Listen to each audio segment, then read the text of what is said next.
Hello दोस्तों, आपका स्वागत है आपके अपने YouTube चैनल रीडिंग नूक्स में। आज हम विक्रम बेताल की 21वीं कहानी सुनेंगे, जिसका शीर्षक है सबसे ज़्यादा प्रेम में अंधा कौन।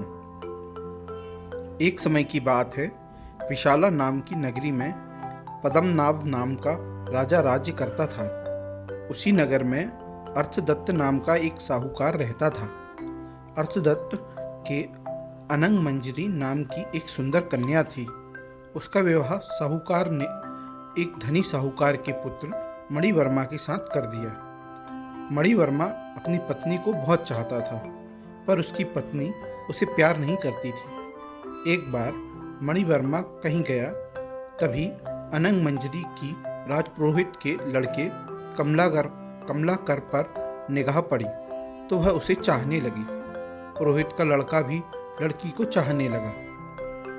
अनंग मंजरी ने महल के बाग में जाकर चंडी देवी को प्रणाम कर कहा, यदि मुझे इस जन्म में कमलाकर पति के रूप में ना मिले तो अगले जन्म में मिले। यह कहकर वह अशोक के पेड़ से दुपट्टे की फांसी बनाकर मरने को तैयार हो गई। तभी उसकी सखी आ गई और उसे यह वचन देकर ले गई कि कमलाकर से मिला देगी। दासी सवेरे कमलाकर के यहाँ गई और दोनों के बगीचे में मिलने का प्रबंध कराई। कमलाकर आया और उसने अनंग मंजरी को देखा। वह बेताब होकर मिलने के लिए दौड़ा। मारे खुशी के अनंग मंजरी के हृदय की गति रुक गई और वह मर गई। उसे मरा देखकर कमलाकर का भी दिल फट गया और वह भी मर गया। उसी समय मणिवर्मा आ गया और अपनी स्त्री को पराये आदमी के साथ मरा देखकर बड़ा दुखी हुआ। वह स्त्री को इतना चाहता था कि उसका वियोग न सहने के कारण उसके भी प्राण निकल गए।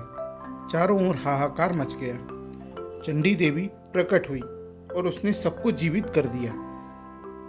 इतना कहकर बेताल बोला, हे राजन, यह बताओ कि इन तीनों में सबसे ज्यादा विराग में अंधा कौन था।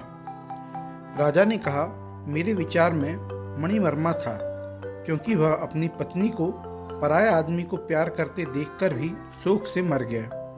अनंग मंजरी और कमलाकर तो अचानक मिलने की खुशी से मरे, उसमें अचरज की कोई बात नहीं। राजा का यह जवाब सुनकर बेताल फिर पेड़ पर जा लटका और राजा को वापस जाकर उसे लाना पड़ा। रास्ते में बेताल ने फिर एक कहानी कही। यह कहानी हम अगले एपिसोड में सुनेंगे। दोस्तों, आपको यह कहानी कैसी लगी प्लीज़ कमेंट सेक्शन में बताएं। अगर पसंद आई हो तो लाइक करें, अपने दोस्तों को शेयर करें और इस चैनल को सब्सक्राइब करें। Thank you.